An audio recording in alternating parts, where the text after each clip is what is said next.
Good evening, y'all, and welcome to the Neighborish livecast. I'm Super Dave, aka Mr. Incredible, and with me is my brother from another mother, the life of the party, the stand-up comedian that haven't got on the stage yet. My man, Just Mike. What's up, brother? Man, it's good to see both of you guys, man. Welcome. Definitely, man. And we got a great show for you today. April is starting our DMV top 5 month, and this guy's definitely top 5 in his field. He is. Let me get the intro popping right here. Get it right. Get him right. Yeah. He's. Let me see. He's born and raised in the DMV. One of like I said, top 5 DJs in the area, open for artists like Alicia Keys, J. Cole, Trey Songz, Wale. The list goes on and on. The lunch break mix from 93.9 was the top rated mix show. You still doing the lunch break mix?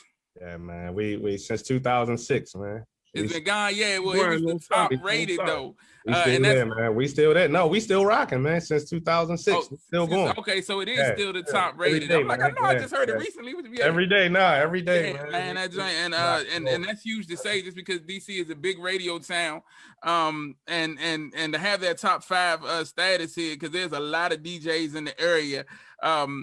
He can also be heard. He's a regular on Shade 4-5 and Music Choice, ladies and gentlemen, the incomparable DJ Gemini is with us today on the Neighborish livecast. We're so glad to have you here. What's up, brother?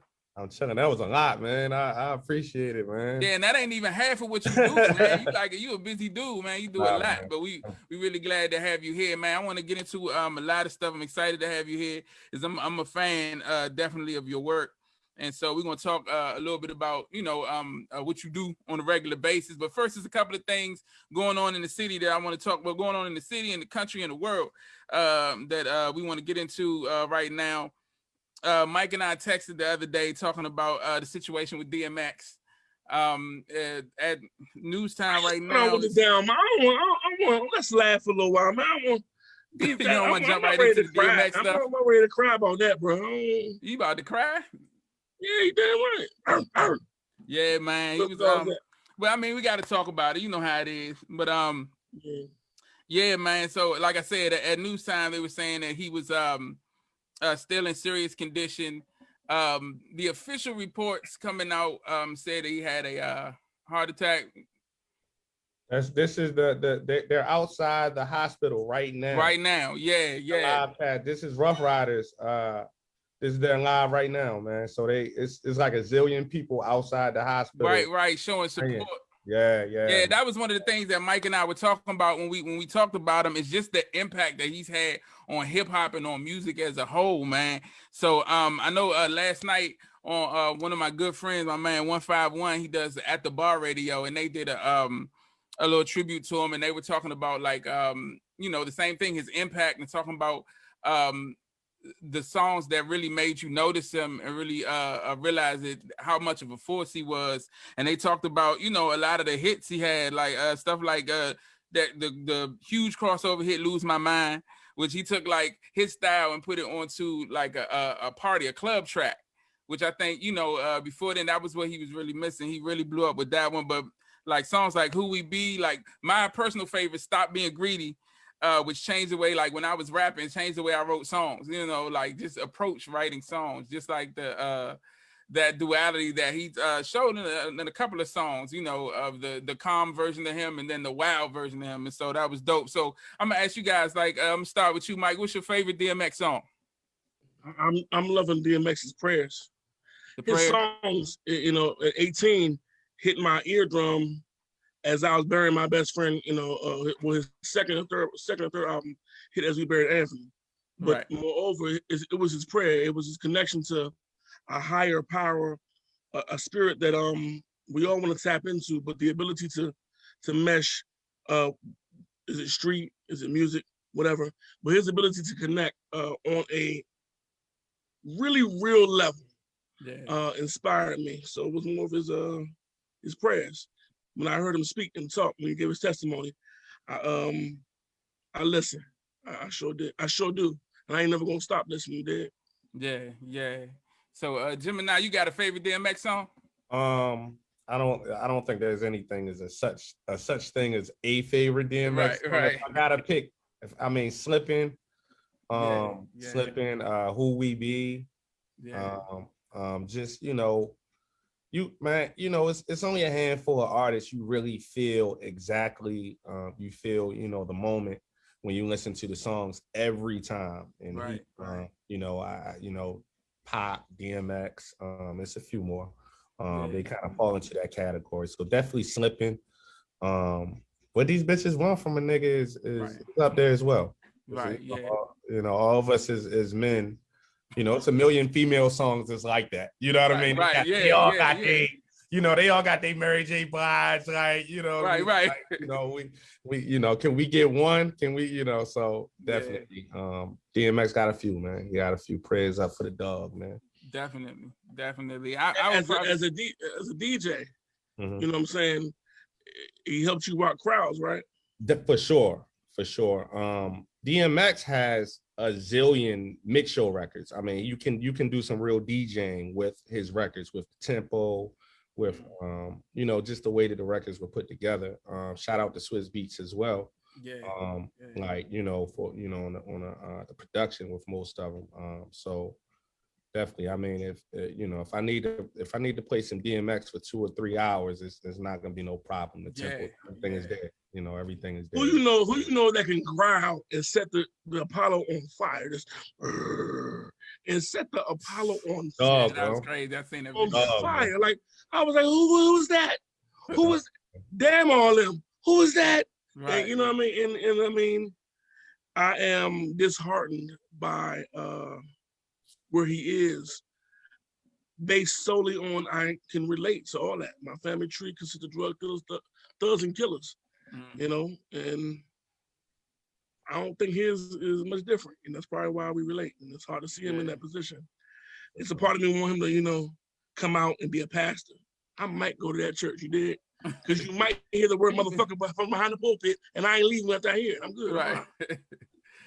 Yeah. A lot of people have been saying that, that he's got that, that sensibility in him and that calling to be a pastor. I think he's been running from that for a while. But yeah, I just wanted to, my favorite song was like I said, it used to be Stop Being Greedy, but I was at Howard when he did Howard's Homecoming, and he did Who We Be. And I think when that song came out, like the reception wasn't there. I remember seeing the video and thinking, man, when I saw him perform that song live, bruh, like when he started, like they was kind of getting into it. By the end of that song, everybody, like this was back when they were doing the Homecoming. I don't know if you guys know how Howard is set up. In front of the Fine Arts Building was the stage, and then everybody's on the yard. It's thousands of people. Everybody in that crowd by the end of that song was like,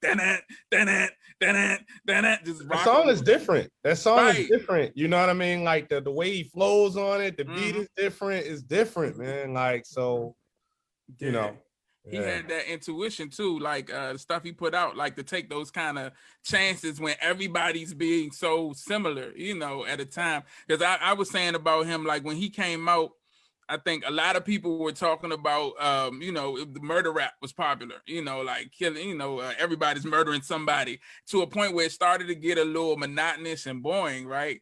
But the poetry this dude would put behind killing people was so like I remember, listening to the stuff like the Belly soundtrack. What's the song? Grand Finale.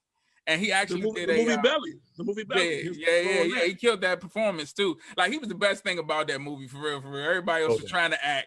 Hands down. I mean, I see what messed me up, right? So being a Pac lover, I didn't realize that Get At Me, dog. A lot of them, some of them drinks was for Pop. He was going at Pop. Early on. A lot of that. And I appreciate and respect that wholeheartedly, because I'm like, it was necessary. But I don't. When you leave this world with what he's brought us, maybe we'd be better off. I don't know.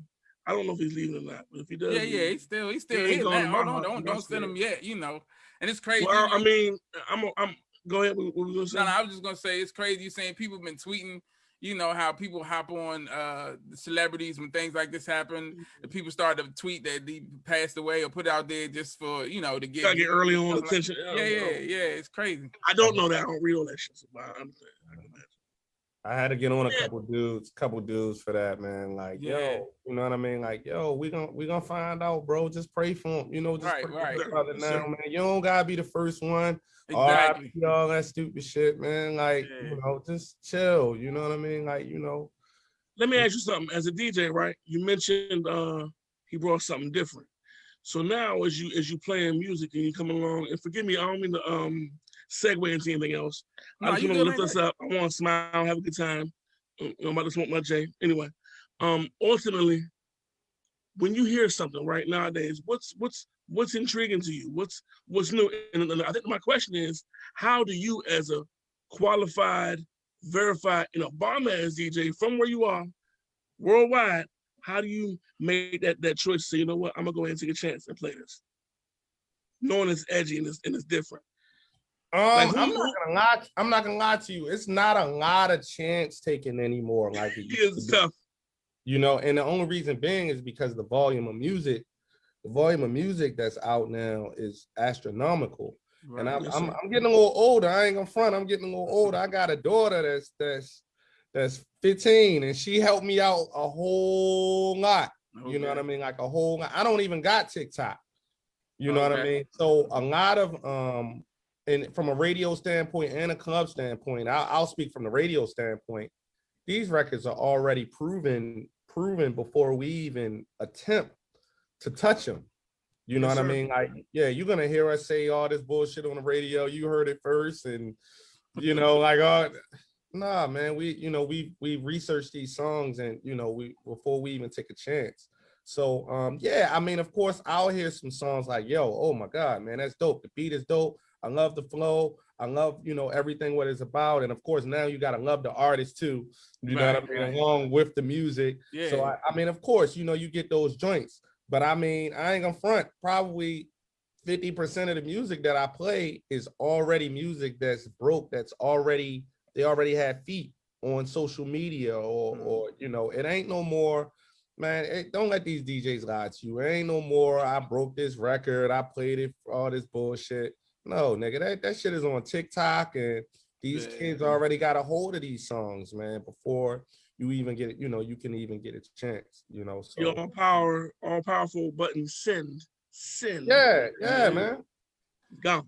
Yeah, yeah. So that's a good segue into one of the questions that I wanted to ask you about radio. And so doing this for a while, when we started, we had another show called Getting Over the Hump. We were on Rise Radio, and DJ Rico was there, and I had a chance to have a good conversation with him about radio. At that time, I was managing artists and stuff and talking to him about it, and he was talking about how that shift happening from mainstream radio to internet radio and the podcast and things like that. And around that time, I kept hearing the term, radio is dead or radio is dying. Like, do you believe that? And if so, like, what killed it in your opinion? Well, I don't believe radio is dead. I mean, if you ask an artist right now, you know what I mean, do they feel better if they see 100 streams, or do they feel better if they hear their song on the radio? They're gonna tell you they feel better if they hear that song on the radio. So you know what I mean? Like, it's just that feeling. Now I will say, like, I work on 93.9 and I work on Magic 102.3. So I mean, I'm kind of on both sides of it. Hey, somebody grown over there. That's what I'm talking about. My bad. My other host, she was running a little late. Patrice. Hi, y'all. So let me do an intro for her real quick. You guys know her, the feminine energy of the Neighborish live cast, Miss Fruit Fit herself, meal prep chef, personal trainer, fitness guru, Patrice Jones. Author, writer. Also, she added that to the resume. That's okay. Yeah, it was. I'm not an author yet, but I will be. I'm a writer, definitely. The writer, yeah. Yes.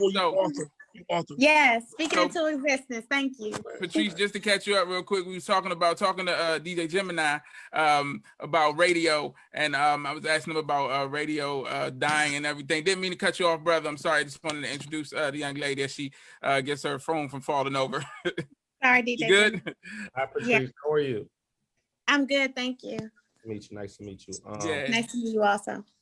Yeah, my apologies for cutting you off, brother. Go ahead. I'm sorry. But yeah, man. I mean, you still have you have to give them something else. Radio has to give you a reason to listen to it besides the music. Right. You know what I mean? Like you can, if you want to hear Lil Baby right now, you can. I mean, we got these now. Yeah. So I gotta give you some tickets. I gotta give you, you know what I mean? I gotta give you Little Bacon Bear, who we all love, and we a reason to listen. That makes sense. Yeah, I gotta give you something else besides the music. The music is just the seasoning on it. You know what I mean? So I gotta give you something else. So and I mean, radio's still there. When we get in our cars, some of us kind of on the aux, and I mean, we kind of rock out. Do we come home and from a long day of work and turn the radio on? Probably not. At least not KYS, Magic 102.3. Now, when you kind of thinking from an older perspective, those listeners are a lot more loyal.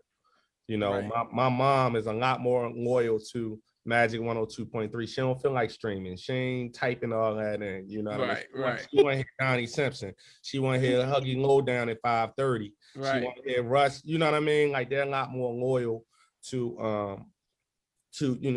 what they want. I don't think in our lifetime, not in our lifetime, you're gonna see radio go all the way. Maybe in 30 years, it's still you still got the breakfast. It's still some great things about radio. I think radio just has to we got to do a better job of getting on a little more on demand.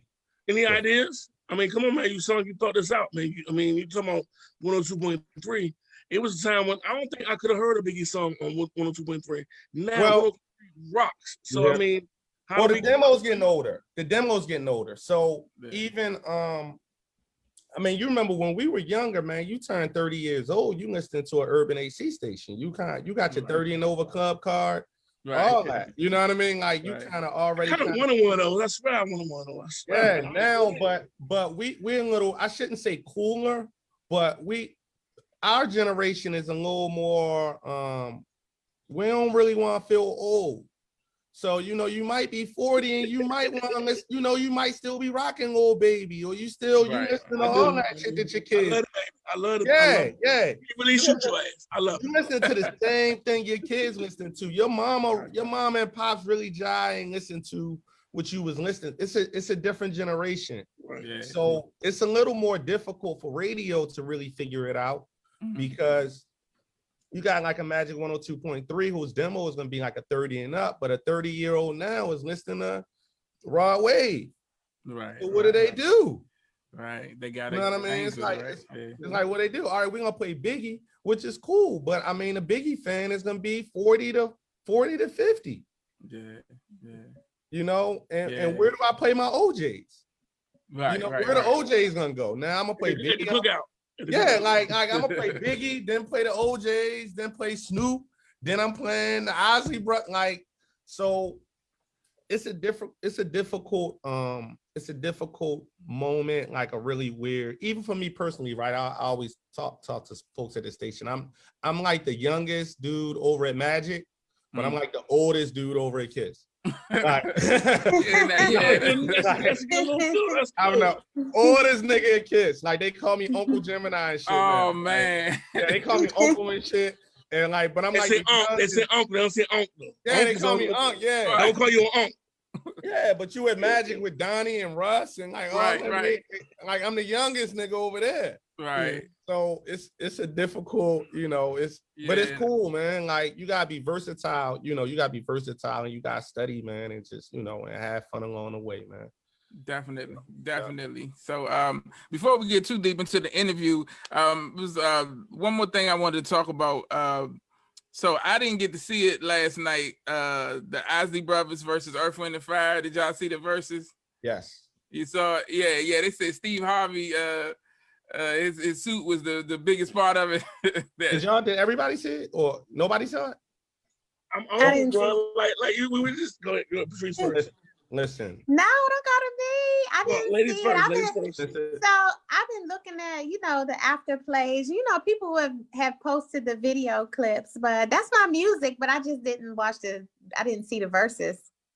I got a good excuse. My baby girl turned 16. We did a birthday party. I ain't know it was Easter on Sunday. I'm such a birthday, right? I'm just saying, like, that's what we're doing yesterday. So I was like, and I heard about it, and I seen it, and I seen a picture of Ronald Ozzy. Is he okay? What? Yeah, he seemed like he was all right. No, my man look. No, I gotta look at the picture again. He look like Ronald. He's 80. Yeah, he's All right, that makes sense. Yeah, that makes sense. Yeah, he looks great. And yeah, but the women he love him. And he has a fine sister for a wife too. Yeah, the women love him. I don't cover no man. I can't. I got a beautiful wife too. I don't know. What she look like? What's she at? What's your name? There you go. I don't know her name, but she looks fine. Mrs. Isley. Mrs. Isley. I'm a Googler. Yeah, look up Ronald Isley's wife. But yeah, I heard it was a great show. I was working last night, so I didn't get to see it. I'm gonna watch it tonight though. I've been seeing, like Patrice said, I've been seeing the clips and stuff, and I've been catching the verses. We talked about the verses series, you know, on the show a couple of times, how pivotal it's been and how dope it's been just to have something like that, you know, especially during this time where the pandemic has put us in a situation where you know, live music hasn't been, you know, a thing for a while. And so just to have a situation, anyway, just to have a situation where we can see, you know, some of our favorite artists and then come together, and it's not beef, it's not no hating, it's, you know, a lot of these artists are supporting each other. I heard they doing the what was it, Raekwon and Ghostface is coming up. No, they already did that. They did the Raekwon and Ghostface? That was the one before this one. Look, man, I'm missing out, man. I work too much. I'm slipping. Like the last one I actually saw, I think was oh man, I think it was probably DMX. That's the realest she just said. Oh man. Anyway, but yeah, it was like DMX and Snoop was the last one I saw. But Gemini, you actually saw it, man. So what did you think? Like, what was your amazing, you know, your impression of it? Amazing. Like amazing. Yo, you said you got a 16-year-old daughter. Like, if you got to pay her to watch that joint with you, make her watch it with you. Because yo, like they like Ozzy Brothers said something like they have 45 platinum albums. Yo, just the first of all, them alone, like they have so many hits. Like right, we've never seen a verses with that much catalog. Like nobody got that much catalog. Right. You did say the Ozzy Brothers. Like, yo, they got a lot of catalog, and in actuality, those artists are like kind of they're from the same era kind of, but they're like two different artists. Like you know, if we go into the drive-in movie on a date, you know, I'm rocking, you know, we rocking with the Ozzy Brothers, and you know, but we kind of going to hang out, some party, you know what I mean, and want to feel amazing and shit about ourselves. We might, you know, put on September, you know. So it was a dope moment. The only thing that I'll say that I didn't like was, you know, those songs back in the day, they were long, bro. Them joints might have part 1 and part 2. Right. Oh, they played all the songs all the way through. They played them all the way through? So it was they should cut it up a little bit. Yeah, They should have DJ. They should have DJ. Yo, D Nice was DJing, right? Oh. I was getting on this dude on Facebook. He's like, yo, D Nice was. I'm like, yo, how do you cut off? These are your heroes, dog. Where you gonna cut the song off at? Yeah. That's they sitting there singing these joints like live. You gonna cut it off? You gonna fade it out on them? Yeah. Let them go. Come on, you fading that song out in the middle of Earth, Wind and Fire? No. No, you're not. Yeah, like you're not gonna do that. So it's that was the only thing I'll say was the songs were like, yo, you talking about 7-minute songs a piece, 20 songs. Yeah. You're gonna be there in like 4.5 hours. Right. And I thought Steve Harvey was great. He's a fucking host. He hosted. Yeah. He hosted. He does. You know what I'm saying? You said watch with my 16-year-old, right? Yeah. If you can, if she'll sit through it. She don't have no choice. She my 16-year-old. Yo, if she'll sit through it, like it's cool, man. I thought it was great, man. Yeah, I'm definitely check it out. Education. Like a lot of education, man. Cause she gonna hear some tunes that she's heard other songs. She's like, yes. She gonna hear like the samples. Yeah. I heard that before. That's not my lyrics, but I heard that before. All right. Right. It was cool. I appreciate that. The best verses, but it was the best one. The best, hands down. The best one. I know we say that all the time. Yeah, exactly. That's one. That's something about them. They always topping themselves. You was talking about the catalog though, so it was they catalog is deeper than like what was it, Babyface and Teddy Riley? Absolutely, yeah. I said their catalog was deeper than Babyface and Teddy Riley. Hell yeah. It's deep. We talking about 50 years. We in the shallow end of the dream pool. 50 years apiece. It's talking about like decades. Wow. Decades. We're not talking about like yesterday. They said they made Shout in 1959. Ozzy Brothers made Shout in 1959. Yo, you make me want to and cross over into a place where no man and hit them hard for years and ain't stopped. I see Mike is an Ozzy Brothers fan. I didn't know you liked him that much, dog. Well, I'm not that much of a fan. I ain't watch it, and I feel bad because like now you tell me I should have watched. I'm like, man, I heard about it, but like I said, it was her birthday. It was Easter and stuff, so we had fun doing that. You gotta do the baby birthday. I have a blended family, so I had that drama, a little bit of drama. Anyway, man. Look, so with that, let me let's get into this interview, man. I definitely want to talk to DJ Gemini. Oh, we didn't start the interview yet. We didn't. Well, we kind of segued into it more than we usually do, but but I officially want to start it. It's a question that I always ask all of my guests. The first question is, when you were younger and people would ask you what you want to be when you grow up, do you remember what you would tell them? Yeah, a DJ. A DJ? You always wanted to be a DJ? I've never, ever wanted to be anything else but a DJ. That's dope. Wow. Ever. That's awesome. Ever. That's so my pops was a DJ. Y'all from DC, DMV. If y'all remember Eastover Shopping Center, man, a music store inside Eastover Shopping Center, used to be a music store. That's my pops. My pops owned that record store. Oh wow. Oh wow. Yeah, all my life. Like, so, he was a DJ. I grew up in that shop. So I just seen DJs come in there, like all of these DJs cool and all of these guys buying records. So I'm like, yo, I want to be like them. They can control your whole mood, your whole shit. They can control if you're gonna get that number, your whole thing. You know what I mean? You control this whole vibe for this 4 hours this night. So nothing else. This is it. That's all I'm gonna ever be. This is it. I can't do nothing else. Right. And it's two reasons I asked that question, and people usually illustrate the first reason, which I always like to illustrate the fact that sometimes where you start isn't always where you finish. Like some people always have plans. Sometimes people have plans in life that they don't get to fulfill, and they feel like they're failures. So I like to show that it's different, but you illustrate the other side of it. You can set your mind to something and actually do it, like, make it happen. And that's dope, man. So I appreciate that answer. So that covers the second question too, of how you got into DJing. So do you remember your first DJ gig? No. I know, and you know what's funny? Most DJs probably say yeah to that. I mean, I know like around like, I was doing like house parties and like school parties and stuff like that. But the first one, no, I can't put my finger on like, Okay. No, I don't. Damn, listen, as a DJ, what has been the awesomest and most wildest motherfucking night of your life as a DJ? And it has to include a lot. Like, a lot. Look, man, y'all can tell personal stories later. No, I'm just playing. Go ahead. I'll tell you a cool moment. I did Mayor Bowser's inauguration a few years back over at Anthem. So what was cool about that was it was free. It was like 5,000 people up in that joint, man. And Anthem was new and like everybody was there, like just DMV royalty. And it's just like, yo, it's time. Are you who they say you are?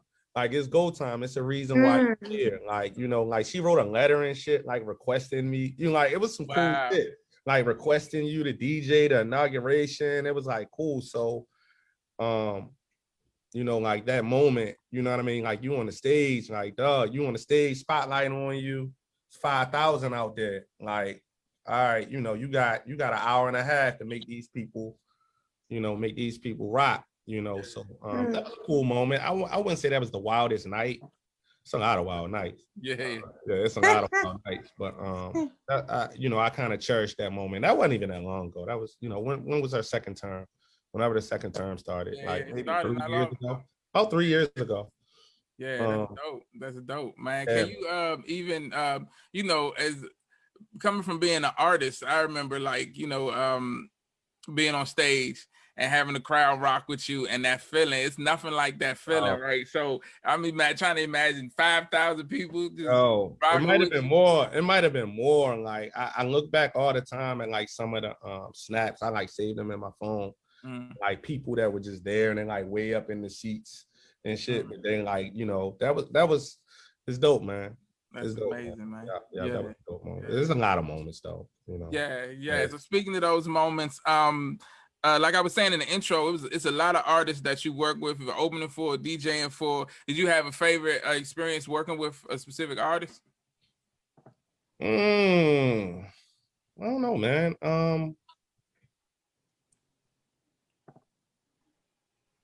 Let's go local. Let's bring in local. Yeah, that's cool. Fat Trell. Okay. Fat Trell, man. I spent a lot of time around him, like with as he was kind of coming up and growing into a great artist. And it was always ill, man. Like Trell always kind of came off as like a real aggressive, like, you know, like aggressive type dude. But when you like meet Trell, like, yo, this nigga listen to John Legend. Like he listens to John Legend and Anita Baker and like just watching the growth, man. I did this interview with him as well over in his hood, man. When I was kind of getting into radio, and I didn't know what I was doing. Right. I just doing what I, you know, saw people do on TV shows and shit, and like. Right.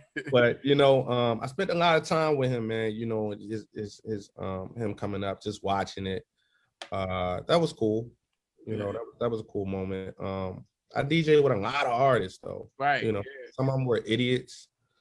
Some of them were, you know, some of them were really cool. I don't know. It's a whole list of idiots. Right. I wasn't going to put it, I don't want to put you on the spot, but does anybody stand out? What's the boxer nigga? What's the boxer?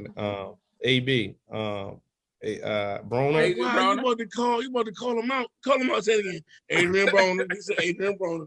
Yeah, we had some issues over at Lux nightclub one night. I'm sorry, man. He do seem like he going through some shit. Joe Buttons. I could call him out, shit. Joe Buttons. Pump it up. Yo, Joe Buttons, you know what's crazy, and you know this, like, yo, when artists like come to the club, they want their music played, right? Right. But like this nigga don't have no music. Right. He don't really have no hits. Yeah, like he don't really have no hits. Like, so right. I'm probably telling too much, but fuck it, we here. So like what Abdul would do, right? What Abdul, if you watch like Abdul's pattern, like when he used to have clubs, like he'd have like a really, really big artist, right? So let's just say, example right now, he'd have like Chris Brown, right? Saturday at the club. But next week, he would never have like the biggest nigga out. He would have like a Joe Buttons type nigga. Right. You know what I mean? Like, you know, just so he could keep the consistency with, you know, artists being in the club. So like Joe wanted his music played. I'm like, nigga, you don't. He had like that record out with Tank. I think he had like a record out with Tank or something at the time. But like I played that shit, nigga. It's 2 o'clock at night. These motherfuckers want, you know, they ready to trap out. Right. Trying to party. Yeah, Joe Buttons is on that list. I don't know, nigga. It's a bunch of motherfuckers. But it's a bunch of cool, great. J. Cole. He was great, man. You know the seasoned guys, man. Like just some of these artists are just seasoned to just be around people and they just kind of know what it is. They just get it. Cameron, he got it. Like them Dipset niggas got it. You know, minus, you know, that debacle Howard Homecoming some years. Yeah, the craziness. But when you're around them, they get it. 50 Cent. 50 gets it. Okay. He gets it. Like he gets it. Like they just get it. Like, you know, they just talk shit on the internet. But like when you're around them in a room, they get it. Good people. I'm saying, yeah, they get it, bro. That's dope, man. So speaking of your interviews, man, like you've done some amazing interviews. And actually when I first heard of you, like or when I first, you know, you were DJing on the radio. And it was your interviews that stood out to me. Like I would see, you know, you've interviewed a lot of people. Do you have a favorite interview that you've done? Favorite interview. Jada, maybe Jadakiss isn't the biggest artist that I interview. But Jada is like, he kind of falls into like my era, my heroes. Okay. You know, Jadakiss Rhapsody kind of was dope. The best interviews, the energy kind of comes from the artist a lot of times, man. Right. You know, sometimes you never know what kind of day people having, man. So sometimes it goes really good, sometimes it goes bad. I mean, Jadakiss, I can interview him without really even doing research and sitting down and having to do a lot because I know so much about him already. But Jadakiss, he falls into that. Big Crit. Big Crit. Yeah, Big Crit was he was super dope. Yeah, that was a dope one. So so you talked about people, you know, might not be having a good day and stuff. Is anybody where the interview didn't go like it's planned, or Young Dolph, that didn't go so well. You never even saw that interview, by the way. Right. You interviewed Dolph? That interview never made it to the but Dolph it didn't work out too well. Said that Sweetie, quick, like it's a story behind that one. Yeah, I think Sweetie might be up there. Sweetie, I caught her like when she was super new, right? So I couldn't pronounce her name. Like I'm like, is it Sweetie or is it Sweetie? Or like, what the fuck is your name? Like, what does this shit say? Like I'm looking at the paper. That didn't go too well. I appreciate that because guess what? What is it? What the fuck is it? What is it? Yo, like some of these artists, like Ray Shremmerd they're the kings of I didn't know how to pronounce it when they first came out. Like, I was like, Ray, what? Like you got a whole bunch of consonants following each other. You had near vowel. Like that, you can't do that to me. Yeah, I'm supposed to like just assume it's a vowel in between all these consonants. Schmurda. Yeah, like you know, and like when you know this generation now, man, they get these streams and they just assume that you know who they are. And you better. I love you for that. Yeah, they assume it, man, and like you know, you be like, that's why you here. You know, you're here so that we can break down who you are, to the DMV. These niggas don't know you here, man, right? Yeah. That's that social media thing. Yeah, that's what social media is kind of, Yeah. So is there anybody that you haven't interviewed yet that you really want to? Yeah, man. Shit. I don't know. Everybody, huh? Yeah, shit, man. You got a lot of dope ones in I love to talk to Quincy Jones. Oh yeah. I love to speak to Barack Obama. Shout out my brother Easy Street. He got a Barack Obama interview under his belt. I love to talk to Stevie Wonder. Wow. Yeah. I love to just 5 minutes, bro. I don't need that much more, man. Right. 5 minutes. I love to speak with him. That's really it. I mean, everybody want to interview Jay. Everybody want to interview Beyonce. I mean, and what is Jay really gonna say that we ain't really, heard? Yeah, I would have loved to talk to Nipsey though. Before he passed, Nipsey was deep, so I'd love to talk to Nip. I don't have none of those interviews under the belt. Oh, okay. Yeah. I saw you got a picture with Nip though. I saw that on your page. Yeah. Me and Nip, we were done. Well, not me and Nip, like we were together, but we were. That was at South by Southwest some years back. Okay. We were backstage, and Nip was like, he was with Current Civil. And it was funny. We were actually Nip was opening for now I can't remember my man's name, and I interviewed him too. That's funny. We talk about interviews, but he was opening for another artist. We were down South by Southwest, and Karen Civil just brought him over and introduced him to me. I didn't even know him then. Right. I didn't know much about him over there. If you look at my pick with Nip, he's like young Nip, young Nip. Yeah, he's young, man. So I met him then, chopped it up for a long time. We chopped it up for a long time, man. And I kind of would see him, what I mean, when, as he kind of grew into, a big artist. He came to the station like right before he passed. I didn't interview him that day. I think Dominique might have interviewed him. Dominique and Quick might have got him, but I would see him around. Unfortunate, powerful dude, man. Right. Yeah. Definitely left a void, and he was just getting started too. Like just getting started, bro. Like he had stuff out, but like that album, that was that Marathon. I mean, that album is crazy, and you can tell he had so much more. So he's definitely someone who's missed. But yeah, that'd have been dope if you would have been able to do that interview. So the best advice that you ever got in your path of becoming, you know, the DJ that you are today. Do you remember the best advice you ever got? Yeah. Two different moments. First thing, I think I just read it somewhere. I think I read it in Quincy's book, is like preparation is the key to success, right? So I'm gonna tell you what kind of DJ I am. I'm that nigga that might leave a charger, like my computer charger, like somewhere else and shit, and like get to the next venue, and now I don't got a charger. I gotta call my wife or something. Like bring the charger to the, like leave my needles on the turntable at the club, just like that kind of thing. So that's something that I had to really focus on. Is like, yo, if you don't have your tools to perform, you're not prepared. You can't be the best DJ you can be, like at this moment. Right. And you don't know who's watching, who, this might be your last day. Like, so little things, you know what I mean? Like the little things are gonna make a difference. That's the first thing. Second thing, one of my OGs, P. Stu, when I first got in the radio, right? Like, we get like these reps, man. They call you all day, man, from the record labels and shit, right? Like trying to get their records played all day, 24/7, bro, right? And when I first got in radio, I wouldn't answer the phone, right? Like, yo, these niggas just keep calling me. Like, yo, I wouldn't answer the phone. Like, and Stu like pulled me to the side one day and was like, yo, you got to make sure, like, yo, you have these relationships with everybody, because you never know who might need to get you a job one day. And all of this works, like this whole thing works by relationships.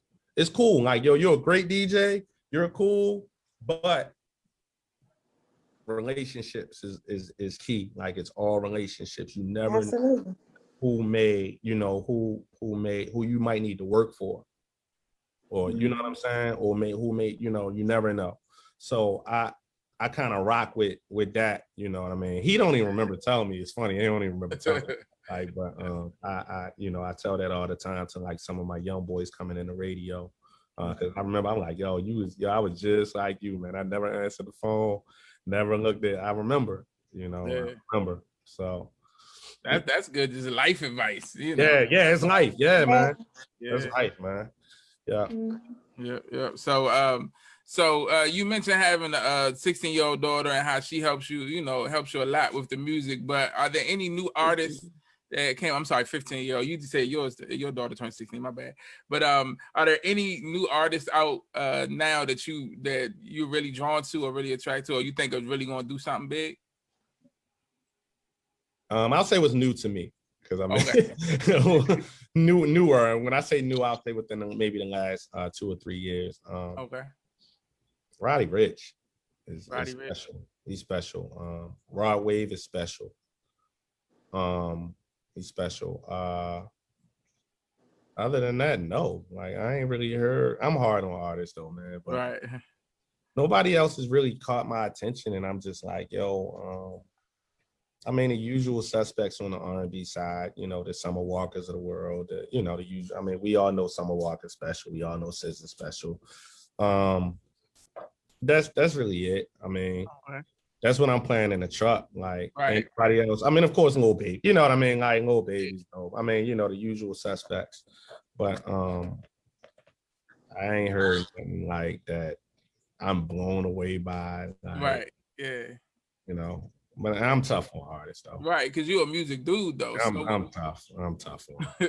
With that being said, like, so you mentioned, you play like the SZA, the Summer Walker. Who else is in your who else are you listening to right now? Like any era, Right now? Yeah, what music? All right.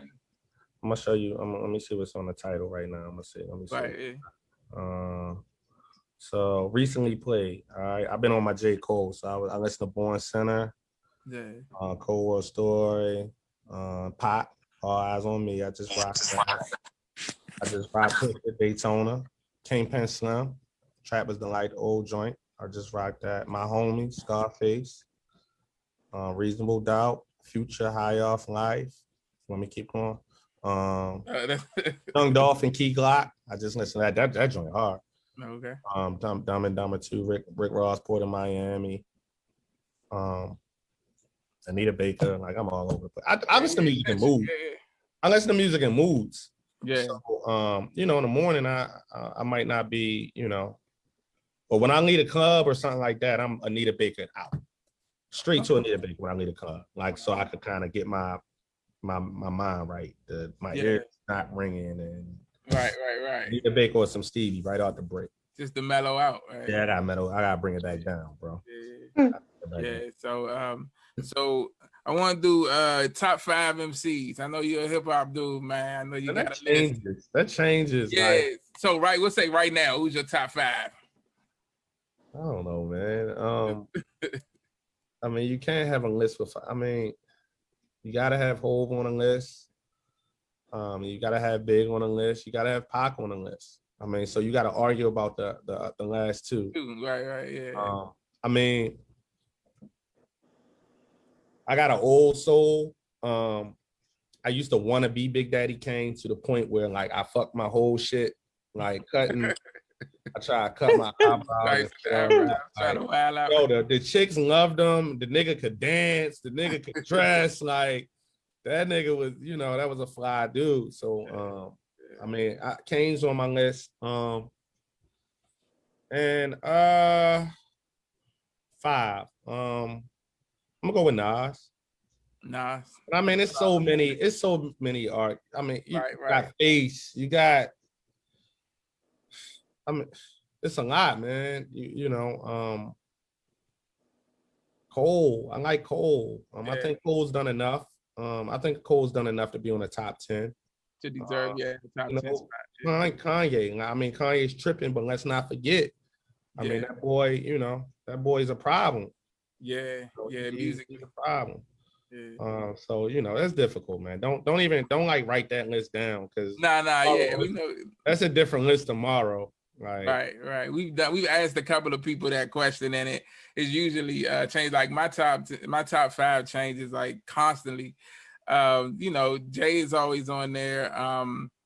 But I'm more like lyric, like I'm more into lyrics specifically. So people like Black Thought and people like Kendrick is on there from time to time. Just a bunch of different people. So Redman is one of the staples too. Like forget about Redman, and we all come on, man. We give him Redman his flowers right. Man, what second we ain't gonna appreciate Redman, God forbid, until he gone. Cause that dude, man, he's a problem. He's a problem. I agree. So who is DJ Gemini's favorite DJ? Like, who do you look up to and say, look, man, when I do it, I'm trying to do, the GOAT, Jazzy Jeff. No ifs, ands, buts, arguments, debates.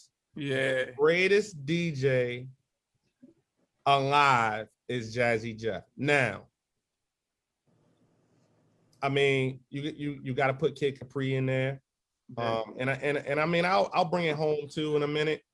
But I'm gonna bring it home in a minute. But you got to put Kid Capri in there just because he bought that mic game. He made everybody use a mic. You know what I mean? Like he made everybody start kind of adding that mic work to it. But Jazzy Jeff is GOAT. I mean, I study him more than I study any DJ. Still to this day, like if Jeff is on, it's funny too. Jeff got something like his joint is called the Lunch Break Mix too. Like he got like a mix like noon or some shit. Like it's called the Lunch Break Mix. It's cool, bro. Like, so yeah, I never got to meet him either. Prayers up for my big bro Biz Marquis. Like Biz been taking me up. He been supposed to be taking me up there to meet Jeff like for like 10 years now. Ain't happy yet. But that's the GOAT, bro. That's the GOAT. That's an easy question. But back home, if we coming back home, I mean the God, Mount Rushmore, the God is, I mean, cool. Cool. I mean, we have some amazing DJs here in this area. So it's a lot of good. Dirty, you can't have a list without Rico on it. Right. Dirty Rico, DJ Analyze. you know, he's like a quiet assassin. Like, you know, I mean, we can't discount what Quicksilver's brought to the game. Yeah. Quicksilver makes a lot of us think like Quicksilver's like DJ Diddy, like the Diddy, like a right. like, you know what I mean? Like, forget the DJing, man. You see this liquor right here, man. Like, you need to hold this liquor. Like, you know, so we can't forget what Quick has was brought to the game. I mean, we got some amazing. I mean, don't get me started with the cabaret guy. I mean, the list goes on and on. Easy, Pumping Archie, Storming Norman. I mean, you know, I was born in Baltimore. So a lot of people don't know that I was born in Baltimore. Oh, okay, Frank Ski, DJ Booby. I mean, it's goes on and on, man. Yeah, this area. That's why I wanted to ask you that, because this area it's a lot of like dope DJs. You know, people like Funk Regulator CeeLo. You know. Oh, how did I forget, bro? Let me back up. Whoa, we still the Mount Rushmore. How did I forget Funk Regulator CeeLo and DJ Iron? Funk Regulator. Let me say that one more time. Funk Regulator CeeLo, DJ Iron. Funk Regulator CeeLo, I wanted to be like, Super Funk Regulator CeeLo, amazing, bro. Like he's the most versatile DJ probably you'd ever meet. And he like smack a promoter at the end of the night because he showed him like $10 or some shit like that. Like, you know, that's my dog right there. Yeah, that's my nigga right there, man. So, and I see, like, you know, I follow him on a couple of pages. And I wanted to ask you about the meme that he usually put up about DJs with people coming up asking him to play songs, or, you know, showing on the phone, can you play this for my friend? We're about to leave, and stuff like that. I think you put that one up too, though. So is that really as annoying to DJ? My bad, man. I got a brand new puppy here in the trash. Hold on, give me one second. Yeah, you did. He's going to get the puppy out the trash. He be trying to eat the shit. All right, we good. All right, cool. All right, yo, my bad. Nah, no problem. This nigga go right to the trash can. Man, people, you know, they do that all night, man. Like, you know, like, yo, if you put this one on right, yo, first of all, plug this up to your equipment, and if you put this on, I swear, as soon as you plug this up, all the girls are gonna just start stripping, and they're gonna just start. What? Like, I swear, I promise you, dog. Like, so, you know, like I get, you know, you get a little fed up with that. My man, shout out my man DJ Frisco. He had like this shirt that was like, you know, like fuck your request. I think I thought it said like fuck your request on it or something like that. I'm like, I'm buying one of them. Yeah. I don't care what it costs, bro. I'm getting one of them fuck your request joints. So, but is it like a zone you been to? People take you out of that, like when they come up asking you questions and stuff? Yeah, I mean, you know what? It depends on the setting, because sometimes you need that request because it's research. Right. So like, you know, sometimes like it's like, I'll give you a great example. If you're like in a spot where it's like Afrobeat is dominant, and you like playing some Afrobeat, and they kind of come up there with some requests. I don't know Afrobeat that well. I don't know what's popping in over in Africa. So like, if you're an African and you give me a request, I probably want to find that joint because it's probably the shit, and make a little star beside that joint. You know what I mean? Like, that's how you find a lot of music too. Another great example is strip clubs, bro. Them strippers be on it. Right. Like, they on it. Like, you don't get no bad requests from those strippers, bro. Like, all them records I take right to work. Like, when I used to work at Stadium, like I used to do like a Wednesday at Stadium. Like, yo, them girls would start asking for songs. Like, I would go straight to work Thursday morning, like, to my program director, like, yo, this is what we was doing yesterday at Stadium. These joints might pop. Yeah. Research. It's research sometimes. And the strip club is crazy marketing too. Yeah. Like, you don't realize how with the girl is sitting on your lap, how much man. song that's playing. Oh, like, them records are born, man. You know how many songs came out of Stadium? Like, people don't really know. Like, broke the song, right? Broke, like, nationally, like national songs. Like, in Stadium's prime, them joints was coming out of. They were breaking in there. Songs were breaking in there. Yeah. So when I used to record music, I would have what I call like a studio survival kit, right? So stuff I always have with me whenever I go in. So like as a DJ, when you go to do a gig, is it like certain things? Like for instance, like I would always keep like a bottle of water with me to make sure I, stay hydrated. There would come times where in the recording process, it's long and tedious. So you start to break down, start to get tired. So I keep like either energy drink or something sweet with me, something to read for like the mixing. So like when you go on to DJ like like a 4-hour party or something like that, is it something you gotta have or a few things you gotta have with you? No, I mean, of course now, with these times that we're in, I mean, of course, sanitizer.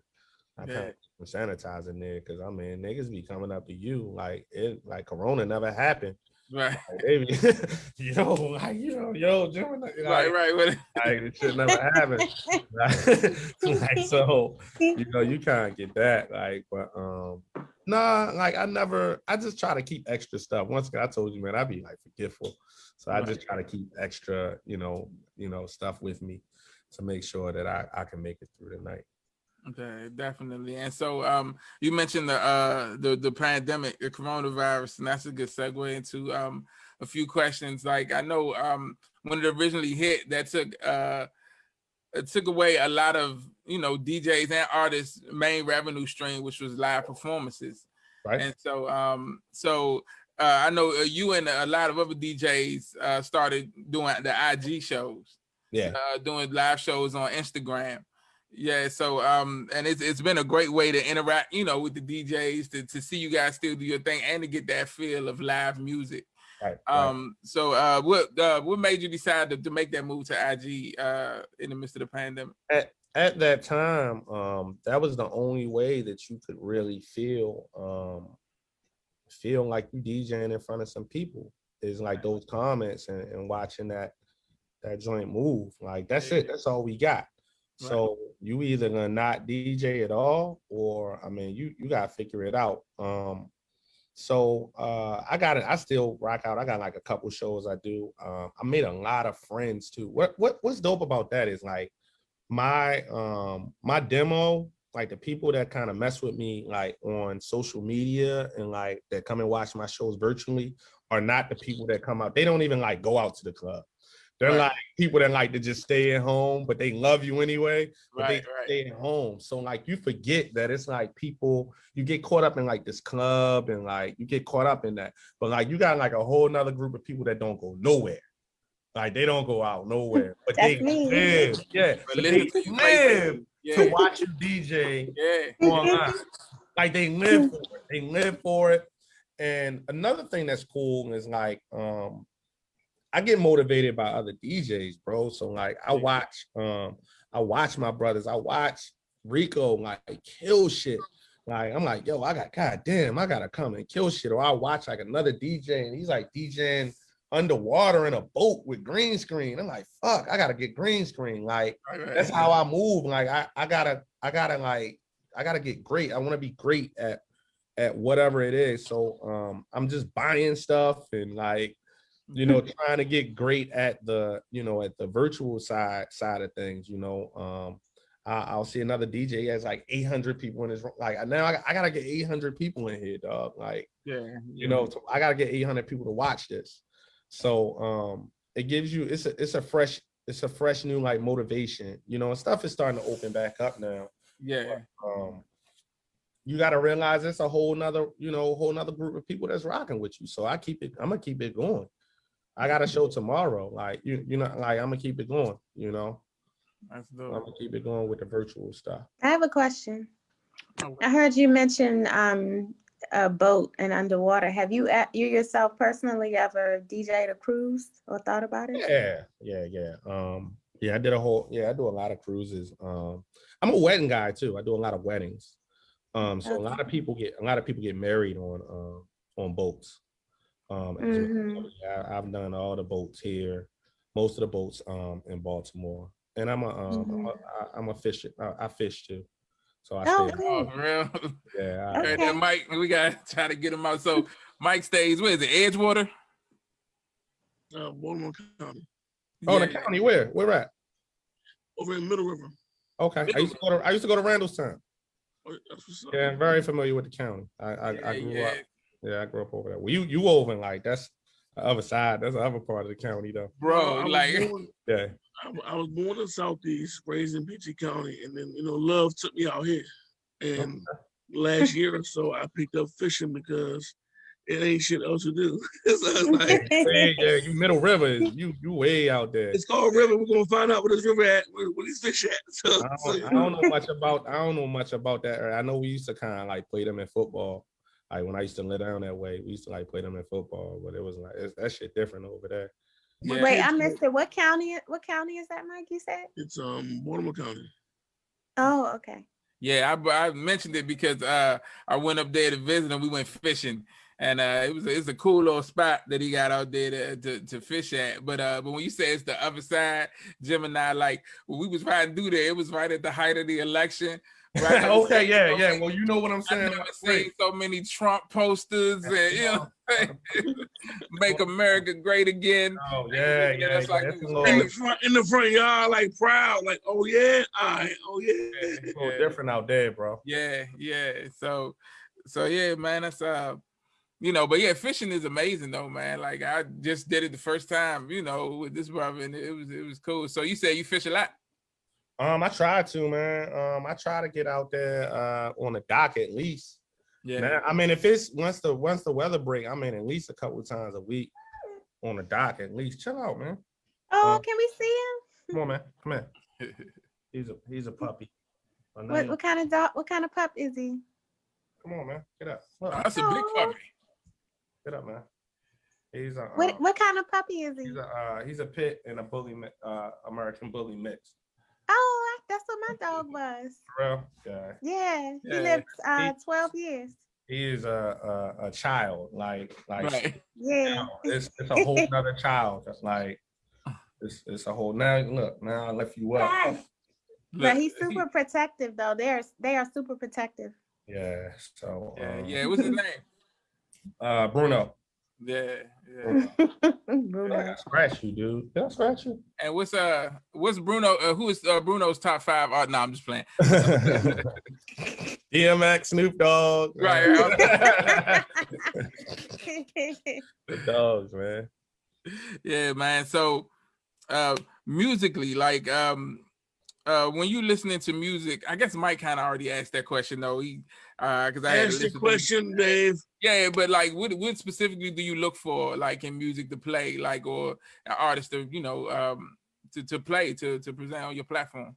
It's all feel. I mean, a lot of it. It gotta feel good, like off the break. Right. You know what's funny? Like, you know what I like this shit, the beatbox shit. Like that dance that they nigga, like yo, like that joint just feels. All I understand that he even said is knock his braids off, shoot his braids off, whatever nigga saying. Yeah, that's like the only word that I understand, like right. That he had said the whole song. But the joint just feels like that dance. Like you like just want to like do that shit. Like I'm never gonna do that, but like it gotta feel, it gotta feel good. And once again, you gotta get that buzz going now. I mean, right. You gotta have that buzz going. Radio don't care if you they want you to walk in that season. Same thing with these labels. They want you walking there and you did all the work yourself, and all we gotta do is play your song. It ain't no more like how it was 20 years ago. Right. Working later, CeeLo, playing your joint for the first time, dropping bombs on that joint, and now you go win a Grammy and you say, CeeLo, thank you for you the first one. We did it. Then nah, them days are over. Like now all the work almost has to be done. And it's fucked up. Yeah. I'm not saying that I'm not saying that it's the right thing at all. But it just is what it is. Yeah. Do you think you could ever get back to those days, like where you could break records? I mean, people still do break records. I think it just doesn't happen that much in hip hop. People still, I mean, somebody gotta listen to it first. Right. Yeah. I don't know who the the stream gods are, but I mean, somebody gotta kind of I mean, kind of listen to it first. So people do break records. I mean, it's times that I hear songs and I'm like, okay, yo, I'm playing this joint. I got a show on Kiss on Saturday nights, from midnight to 2 a.m. where I'm kind of in that pocket. Like, I don't care. I don't even play shit that we play all that you hear all week. I want to play something that you never heard. Is you know what I mean? Just that kind of feel. And a lot of songs come from out of that show. And then they go into rotation and, you know, mix show and that kind of thing. So it happens. It's just rare that it, you know, because of the volume of music that's out now. Right. So much everywhere. Yeah. So you've been with KYS for a long time now, right? Like, yeah, man. Yeah. I'm probably one of the only DJs, you know, like a lot of DJs just bounce BGC to KYS. Yeah. I've been in KYS the whole time. Right, right. So how did that start? Like, how did that job, you know, how did you get that? I mean, when I was kind of coming up, you had to be on the radio, or, I mean, people, you know, I wanted that same respect as the guys on the radio. Right. So when I was coming in, you had DJ Alizé, you had White Quicksilver, you had DJ Precise, DJ Exclusive, DJ Trini. And I just got hot. I just got hot in the city downtown. And that was kind of like how it worked. Like, if you got hot downtown, the radio was gonna give you a job. Like, if you got hot downtown. So I caught the end of the Ritz, end days of the Ritz. I caught the end of the Ritz, then I moved over to Platinum. Then I moved to H2O. And like probably right around that transition, I was kind of you know, doing my thing. So, you know, that's when they put you on the radio. You know, what you doing downtown. You know, what you doing downtown. So that was it. Yeah. My wife look a bacon, egg, and cheese sandwich right now. I'm trying to tell you. That's not it. You said what, Mike? My wife looks like a bacon, egg, and cheese sandwich right now. I'm trying to tell you, she could have said Nina's outfit. The one's like, oh my God. I'm sorry. Man, focus on how long you been married, bro? How long you been married, bro? We did it September of last year. Oh, awesome, man. Awesome. I mean, so it's like, forgive me. I'm sorry. Get out. But Gemini, you've been married for how long now? 12 years in June, man. 12 years in. You got any advice for the new fresh couple?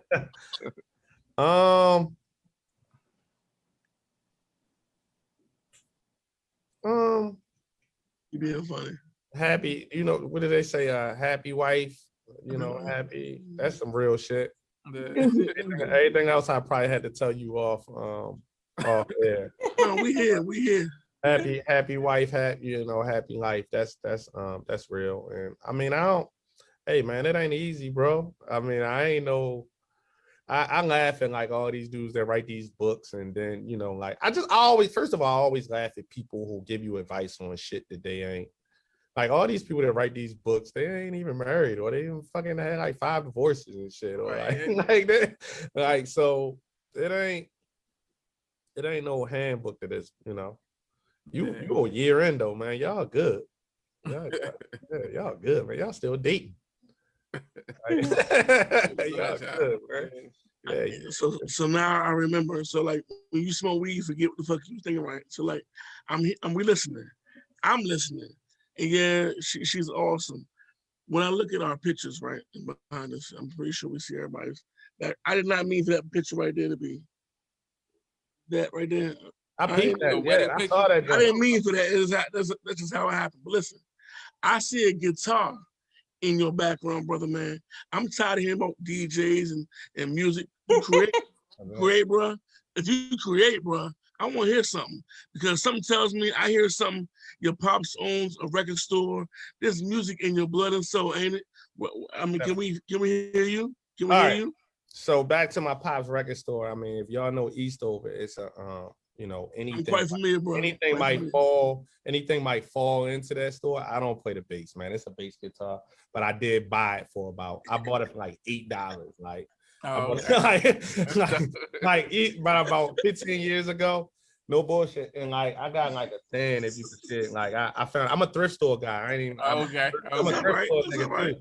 So I found a stand at the thrift store. Like so it just looked, you know, I thought it looked cool. It looked cool. I thought it would look dope, you know, to sit over there. But I don't I played a little bit of the tenor sax like when I was in, you know, like high school, but I DJing, that's these hands just I've always been a DJ. So speaking of DJing and the wall behind you, you have a couple of plaques back there, I see. Yeah, I do a little bit, man. I do a little bit. Right. Yeah, I do a nice. little bit. Yeah. So that's our DJ trophies, man. You know, that's our trophies, man. Yeah, that's dope, man. So have you contributed to any albums? Like have you worked on any of the albums? Not just I wouldn't say worked on albums, but I mean you definitely like I'll say Khaled. We'll just start with Khaled right there, that plaque right there, which is the biggest plaque. Yeah. That joint is a big one. I mean it's just appreciation of all the years. Khaled's one of them dudes that'll call you, bro. Like all that shit y'all see on the internet, that shit real. That nigga will call you. He puts the work in. He will call your phone. I got a new record coming out Friday. I need it in your mix at this time. Can you help me out? Like he's one of those guys. He knows your station. He knows what time you're DJing. You know what I mean? So that's how these end up in the mail. You know what I mean? Like, you know what I mean? Like, you know, stuff like that. No, I mean, I did a record about 10 years ago. Called Welcome to the DMV. Yeah, like I told you, I was born in Baltimore.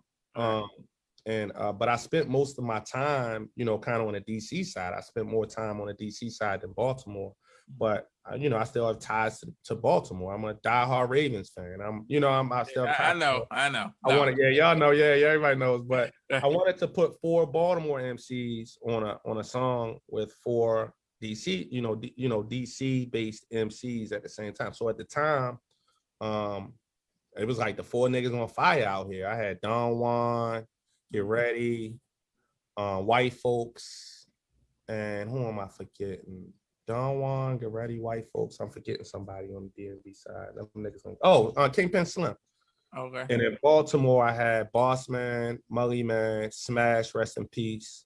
Yeah. And Scar Akbar. And you know, put them on one track. Like that's crazy. And I was gonna put an album out too. But it's difficult to get a lot of people on the same page and to see the same vision that you got. Definitely. Yeah. So my patience. I can't imagine. Yeah, my patience, bro. Just that project alone, you talking about 8 MCs. Like, just that project alone, like, and then what people, you know, niggas, you got niggas that don't get along.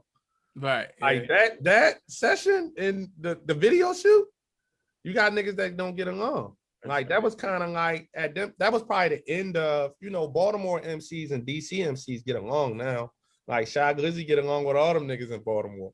Like, but it was a time we all know where that shit wasn't cool. Like it really wasn't cool. So that probably was the end of that. You had a couple niggas on the Baltimore side that was like, you know what I mean? And vice versa. It was interesting. I could do a whole documentary on just that video shoot alone. Like, but we got it done though. And it was a cool experience, but I'm not producing. I ain't doing none of that. You say you ain't doing none of that. So you mentioned Smash, man. I've been from Baltimore. Yeah. He was amazing artist. One of his good friends was good friends with me. That's how I got to know him. A female rapper by the name of Semantics. I don't know if you ever heard of her.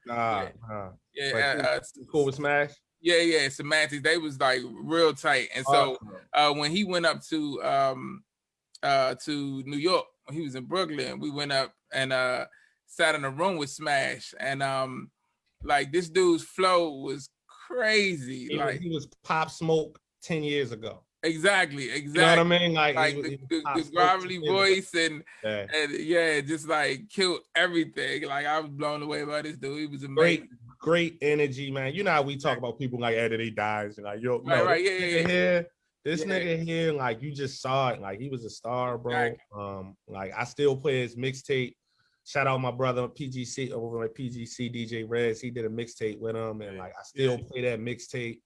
Like it still sounds like it. That joint sound like now. Right. You know, Yeah. like, He had that vibe. Yeah, that shit was like 12 years ago. That shit sound like all this shit these kids are doing now. That's like, I gotta play that for my daughter. It's funny, we sitting there, it just made me think. She loves Pop Smoke. Okay. Like, I'm like, yo, this nigga is Pop Smoke 10 years ago. Before he even, before it was a Pop Smoke. Yeah. Just an amazing artist, man. That's crazy. You know, some of the people that you wind up coming across. Yeah, man. In your journeys and stuff. So speaking of that, you know, we talked about like the best advice you ever got. But I mean, you know, you've met a lot of people in your career. You've been around a lot of artists and stuff. You know, who would you say had the best energy? We talked about like, you know, J. Cole and stuff like that. Who would you say had that the real good energy? We were talking about Pop Smoke. He's up there. I got a chance to hang out with him for probably a whole day. He was up there. You know, a lot of times some of these new guys, man, they just happy to leave, man. Like, so a lot of times, they ain't like Pop Smoke. He had never been to DC. Like, so that nigga was like, yo, where the mumbo sauce? Like, where the go-go? Like, you know what I mean? Like he wanted to go see Back so bad. I remember that. Like, yo, he wanted to see Back. Like, so, you know, like Pop. What's my nigga name? This nigga is wild. Memphis dude.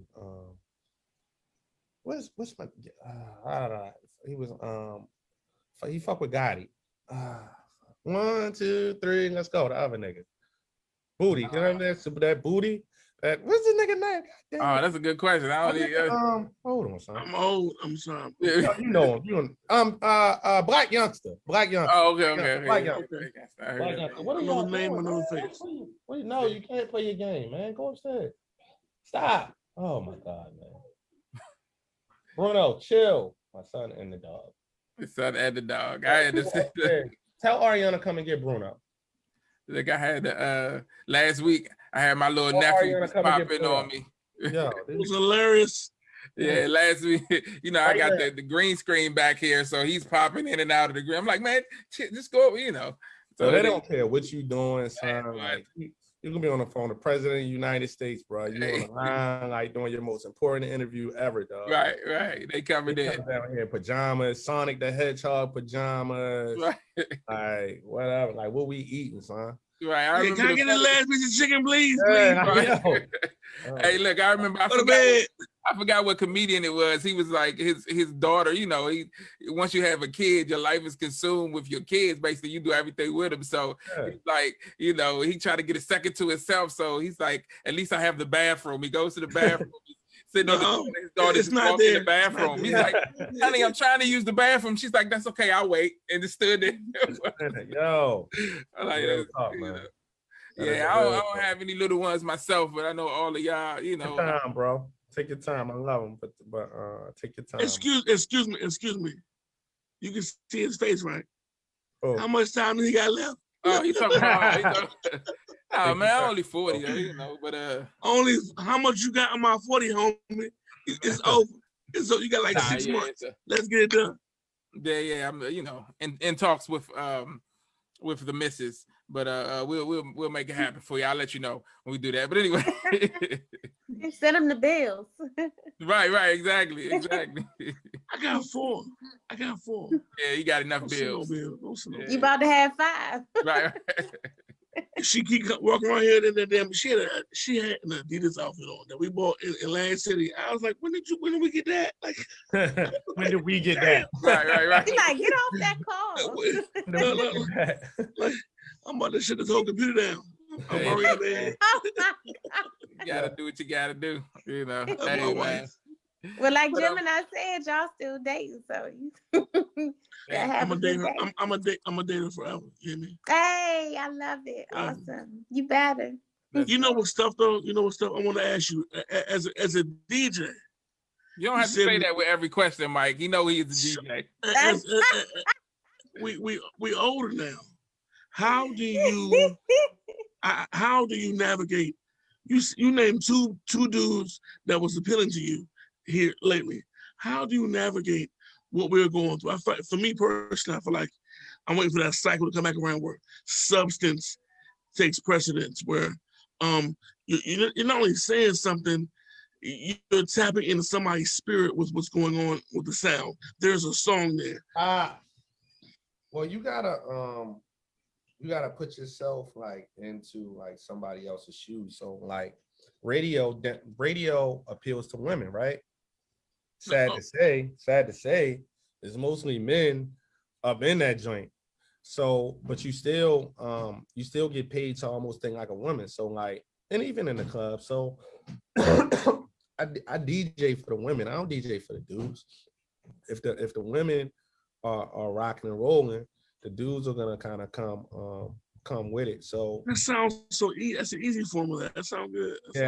I gotta take myself away from like, all right, I'm 41 and I love Big Daddy Kane and I love KRS-One and I love Scarface and I love Outkast. Like I gotta like think like these kids think. And it once again, it helps that you're around that energy with your own kids. But think about this, right? Check this out. Babyface, right? One of the greatest songwriters of all time. This dude wrote the entire soundtrack to Wait Until Exhale for all women. So he has to put his feet, like he has to think like, yo, not gonna cry, bro. That's like the woman go to, like, this nigga done fucked up. They go right to that song. They're not gonna cry. Babyface wrote that song. So like he had to put his feet like into Mary, like what would Mary say? You know what I mean? And like put it on paper. So I gotta think like that when it's time to like program radio and when it's time to like, start playing music. Like, yo, what are these kids thinking? It's difficult to do now. Yeah. These little niggas is wild. But what are these kids or what are these little girls thinking? What are these girls thinking? So and you just gotta do your research. A lot of it's on the computer. I have teenagers, it's nothing. The answer is nothing. Yeah, nothing. Nothing. They'll tell you, all you gotta do is give them the aux. Nothing. The answer is it's like nothing. Nothing. They don't know nothing. Give them that aux cord, man. They'll let you know everything that's popping. They'll let you know at the break. Like they'll be happy to let you know. Give them that aux cord and shit, man. You're gonna hear something. I'm to the point like right now, it's like borderline. I used to like not let my daughter listen to curse words, right? Like I don't want to hear it. Like, yo, I better not come in the room and hear like. But now, like, you gotta. I had to explain, like, all right, now I don't want to see you on fucking, doing what this Megan Thee Stallion girl is doing. Yeah. But you can listen to it if it's good. If you think it's cool, all right, go ahead, rock out. Yeah. Yeah. My little girl been listening to bitches and hoes since she was 4 and 5 years old. But it's a different kind of bitches and hoes. It's different. Though. No. Scarfaces. Yeah, it's different. Little boys. Yeah. And right now, you'll be surprised. So when she hear that dumb shit, she's like, "No, it's that real shit right here." Yeah, man. That's why I put in her. That's how it's supposed I don't even feel bad. I beat her to the punch. Yeah. So yeah, that's a interesting thing with having kids. How do you balance that? Like, I mean, because you kind of got to stay with what's current, but also it's certain things I know you wouldn't play for your or you don't want your kids to hear. Like we had a in-depth conversation last week about the whole Lil Nas X situation with his video and all that. First of all, as a music dude, like have you seen the video and heard the song and like what did you think of it? I teach a music industry class. Shout out to my big brother Easy Street. He has a music industry academy where we teach at-risk kids. I'm gonna get around to the point too. I know. No. If you haven't noticed, that's how I'm gonna come back home. I promise you. I'm gonna come back home. Yeah, before you leave, plug us into that. Yeah, I'll do that too. Yeah. It's gonna come back home to Lil Nas X. I promise. I teach this. It's a music and it's called a Music Industry Academy, DC, and it's it's at-risk youth. You know what I mean? At-risk youth, and I mean we have a 9-year-old kid in there. We got a young lady in there that's like 40, and everywhere in between, and they're all artists and producers, and some of them might have gotten in trouble, and just so that was the first time like we played the video for the kids like last week when it first came out, like, and that was the first time I watched it. I was like hearing about it, first time I watched it. As a father, and I had to break it down to them like that. Like, first of all, I don't have no problem with the gay, you know, with you being gay, bruh. I got gay friends. I don't even know they gay no more. We so cool. You know what I'm like? I don't, it's whatever. You know what I mean? Like, and I think Lil Nas X was kind of playing off and like the, you don't like gay people thing. No, nigga, you twerking on the devil. Right. Like it don't have nothing. If you straight twerking on the devil, we got a problem. I don't care if you gay or straight. And this is another problem, right? Nas X had no problem embracing them kids when Old Town Road was out. So when Old Town Road was out, this nigga was on Nickelodeon, he on Sesame Street shit. Yeah. He on Kids Choice Awards and doing all that shit for them kids. He had no problem with embracing those kids then. Now he's saying, well, I was talking about this, that, and the third in Old Town Road. You need to raise your own kids. My son is 6, right? So he loves Old Town Road, dog. Yeah. Like that is the catchy as hell. Yeah, like yo, he love that song, right? It's a catchy song. If he, I promise you, if he types that shit in on YouTube, the fucking devil shit, whatever that shit is he put out, is probably gonna be the video next to it. The next one, yeah. Just because it's the biggest thing. And I think we talked about last week. We talked about the rapper Joyner Lucas had put out a statement. Tweeted about it, and he was saying, basically as an artist, he did what he was supposed to do. He did something provocative that got people talking. But the issue was that, just like you said, that was like kids' anthem for the last couple of years. And so with no disclaimer and no warning, he just threw this up there. And it's like, you kind of got to think about the kids. So we had an interesting conversation last week, and I'm going to ask you real quick before we wrap up your opinion of it. We talked a little bit about, first of all, artist responsibility. Do you feel like artists, especially in a situation like that, where he had a hit that was huge with kids, so he has a lot of young followers. Once that happened, because you kind of have no control over who's going to gravitate towards your music, but when that happens, you get an understanding of who does. So once that happens, do you think he has a responsibility to make sure his stuff is, caters to them or falls kind of in that category or safe for them to listen to? Yeah, I mean, I would like you as Lil Nas X to I'm not saying you gotta make bubblegum music.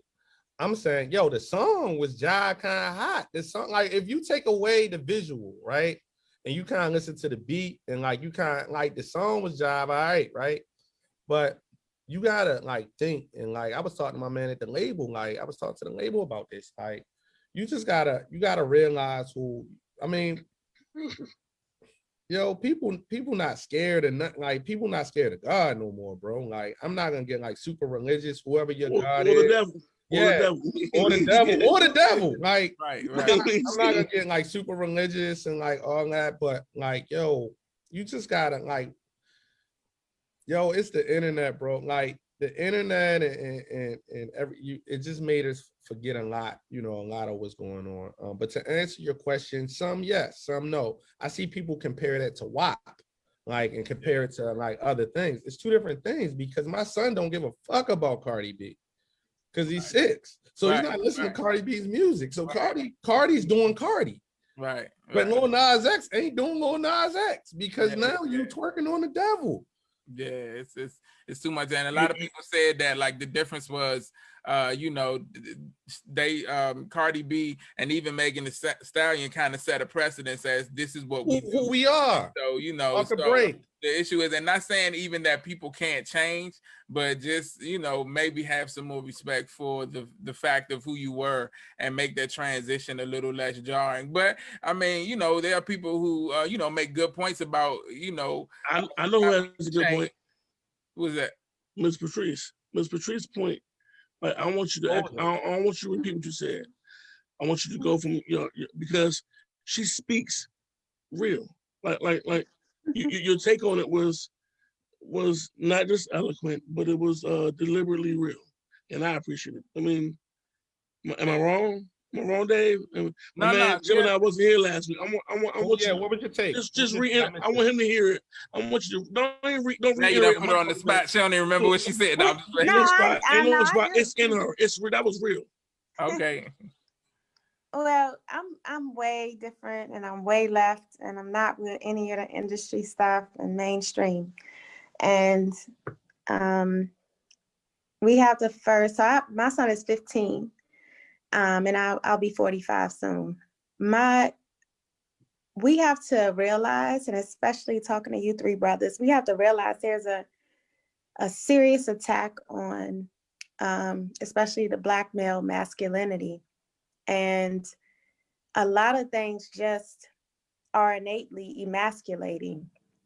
And there's a deeper level of, a deeper matter within the industry with regards to especially our young people and the visual, what they see and what they hear in this music.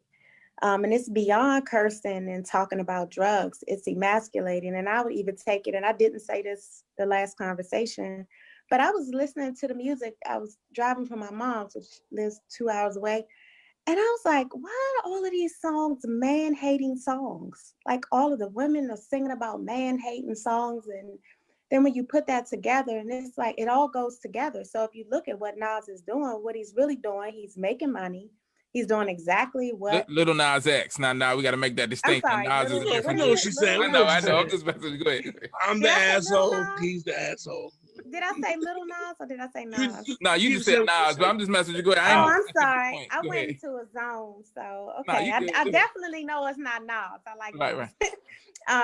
But it's he's making money. He's doing exactly. He's creating the bells and whistles. And if you think about it, we really until recently didn't even really start talking about music videos because we kind of got away from that. We talked about that last conversation also, where we used to talk about BET and the music videos that used to come on late at night. Nobody talks about the videos. Jukebox. Yeah, it's more so about the lyrics. But now, it's, seeing him, with the devil and do all of those things, dancing stilettos and G-strings, now everybody's talking about it. It's the buzz because it's making it popular. But it's all about emasculation. It's way deeper of who? Don't hold back. Of who? No, damn, Mike. It's aggressive. Wait a minute. It's emasculation of the Black man. I said it many, many times. And I mean that's not propaganda, that's fact. The more you read and peel back the layers, it's fact. And so it's it's just I look at it deeper than it's not just music. What it is it's really acting and theater, and it's a distraction from so many things that are going on right now. And it's working. I agree. It's a machine. Yeah. It is. And I was gonna ask you this, DJ Gemini, if I could. I know we run out of time, but last week we talked about the frequency of the music. As a DJ, have you ever like DJ'd and had people request a certain frequency of music, or do you, is that something that you hone in on at any point? Like, the difference between like 432 megahertz and say, something lower? I'm not that smart. Like, I don't. Oh. I never thought about it. Let me just tell you a little bit. Okay, I never thought about that when I. Okay, well, let me. I'll just give you a little tidbit. I'm not going to, go teacher on you or whatever. So some artists, in the days of the Ronald Osleys and the other people that we heard on Versus, their music was played at and produced at 432 megahertz, which really gets into the mind and, taps into your pineal gland and makes you think, be in a different realm. When you go lower than that, let's say, 430 megahertz, et cetera, it has absolutely no impact on the brain. Like the brain is actually, it actually impedes some of the brain's some of the brain's ability to process certain things. So I'll just share that. So I'm not going to put you on the spot. I would love to look at because I mean I'm sure you right on the target with it. I would love to look at the songs that like Prince is one. Yeah, like I would love to hear it. So I'm like, damn, that is crazy. Like I never like, I love this song. Like I feel it. Like I thought about her. Like my old ex when I heard this song, and this is why. Certain ones that tap into like your like how your brain works and stuff. They've written studies and books about it, and I never got into it. I mean, I just it's all feel to me. I mean, maybe it's all feel to it's it may be some connection between. I know. I mean, I just it's more a little the science to me is just the crowd. I mean, I know how to make I think I know how to make a 51-year-old Black mother dance. Okay. Right. Or I could make a 23-year-old white college student dance. It would be really interesting if you ended. It would be interesting if you did find out what some of those songs were. Like I said, I'm going Prince to is one of the artists. Wait a minute, and you like, damn, I play that all the time. That's like my go-to. I'm very interested. I'm very interested. Like, cause I'm like sitting here saying like, yo, that gotta be like in my brain, like, like. So like if you Google, so like in the mornings, like that's my thing. When I wake up, I have a YouTube channel that I listen to. If you type in 432 megahertz music, like it's a YouTube channel that plays it, and it's actually a band or a group called 432 megahertz. And it'll play like certain sounds, and it might not. Some of them are really songs. Some of them are songs. Some of them aren't. Some of them are just just the sound, so you can get into the frequency and kind of get into your space. But like I said, I'm looking at it now. This is dope. Do I? Yeah, I'm telling you, if you incorporate that in your music, get my candles and my tea. Right. Right. Yeah, that's it. Right. Get you some incense burning. The first time I heard her speak, I was thinking to myself, I think she knows some things. Oh yeah, that's why we keep her around. Oh, thank you. That's why like you can feel it. You can feel it. Come get this money. You better start DJing. Yeah, right. Everybody else go get that money. Look, I'm on break from training now, so I've been tapping into a whole bunch of different things. That might be one of them. But yeah, man, with that being said, it's two questions that I always try to close out with, and I'm gonna ask you these questions. The introspective questions, I always like the answers that I get. So the first one, Gemini, is if you had an opportunity to talk to a younger version of yourself, let's say like a 12-year-old DJ Gemini, if you could go back in the time machine, like knowing everything, all the wisdom and everything you've been through, everything you've gained so far, at the point you are now, if you could go back and have a conversation with your younger self, what would that be like? What would you say to him? Same stuff that I tell my kids now. Make sure that you have self-discipline. Make sure that you're prepared, prepared for any situation, and daddy ain't gonna always be here, to help you, through, whatever you may be going through. So just stay focused and practice self-discipline. I could have made some, and I mean, we all, we all made it. We here now on the Zoom, but you know what I mean? Like, I'm sure we could have turned, went down through another door, kind of, we might be on the island doing the same Zoom, but we like on the island, our own little private beach joint. Right. Same Zoom. Just to make some better decisions and stay focused. Okay. Yeah. And so, it's always interesting when you have kids too, because you kind of get the opportunity to do that. It's kind of like your youngest self. You get to talk to them, and give them a lot of stuff that maybe you didn't get, or things you wish you were told. So that's dope to be able to do that. And the second question that I always ask people is, you've rocked a lot of stages. You had a lot of people, looking at you from social media to live to listening to you on the radio. When people see DJ Gemini, when people look at you, what do you hope they see? Let me flip it a little bit. I'm more concerned with what people see or say when I'm not around. Mm. So what people say about you when you're not in the room, that's what really counts. Yeah. I mean, but I hope they see and say, man, I try to be humble as I can, man. You never know who you talking to. You know what I mean? Like you just never know who you talking to, man. And I just want to help, the next DJ Gemini and the next wave, of DJs, and it's on us, man. Like all of us at this point, to teach these, the next generation, man. You gotta, I'm an OG now. I'm an unk.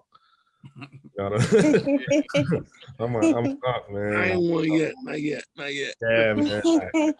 I'm an unk, man. So I just hope, they see, past all the pictures with, the celebrities and all that. Like, that don't mean nothing. Like, it don't mean nothing, man. I'm just a dude that just so happened to have got on the radio, and every now and then somebody comes to the radio station, or I play a couple records that people like, and I got a couple plaques, but I mean, it's no different. I bleed blood just like, like you, and it's so I don't know if that answered your question. I don't know if it answered it, but yeah, I'm more concerned with what people say when I'm not around. Okay. No, I'm more, because that's when they're gonna kind of give you the real. Right.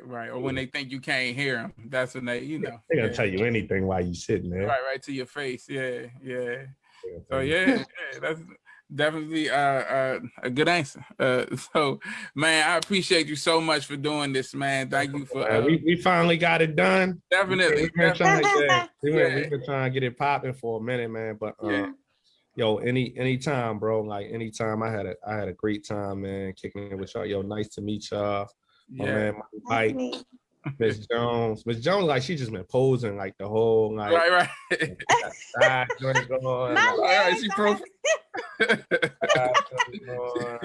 it's been like 5 or 6 different like. Look, it is called a Neighborish live. It can get comfortable at home.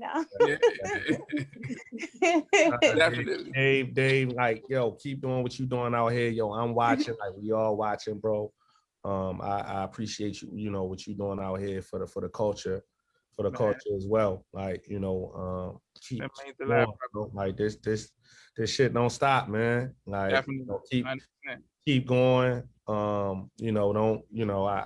don't let the numbers and all the social media bullshit, like don't, just keep going. Keep going, bro. Yeah, definitely. Y'all keep going with what y'all doing, man. And yo, Mike, newlywed. Good luck, bro. You got some work, and you got some work to do tonight too. I see, man. Right. Hey, y'all got a lady here. Oh, sorry. Where ladies come from? Right. Really good night. Right, yeah, but yeah, man. This has been dope, man. Like I said, I appreciate you, brother.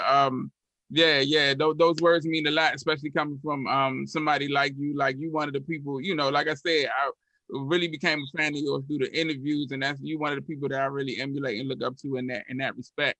And one of the reasons I do this show is just to get people on here that I think is dope and tell them, because sometimes it's good to hear that. So we need it, man. We need it. Definitely. We need it sometime, man. Yeah. Definitely give you all your flowers. You know what I'm saying? So.